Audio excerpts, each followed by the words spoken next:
Sino sa inyo yung nakapanood na dati ng palabas ng Mojako? Alam nyo ba sa tinapay is meron ding Mojako? Tara, gawin natin yon. Sa mixing bowl, lagay tayo ng 1/4 kilo ng harina. Powdered milk, yeast, tapos imekos-mekos natin. Lagyan natin ng butas sa gitna. Asukal, mantika, asin, tubig, tapos tunawin natin. Tapos, i-mix ko na. Lagyan din natin ng margarine.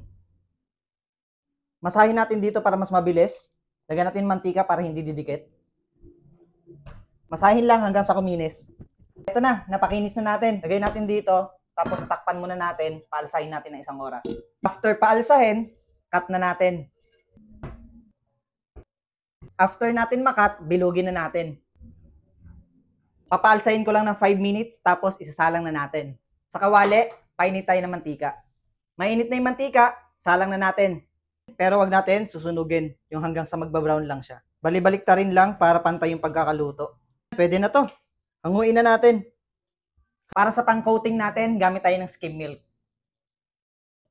I-coat natin ng gatas.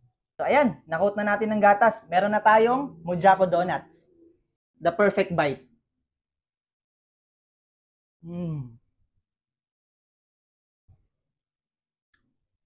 Ayos.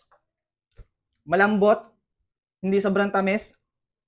Ayos na ayos guys. Ang dali pang gawin. Kaya try nyo na din.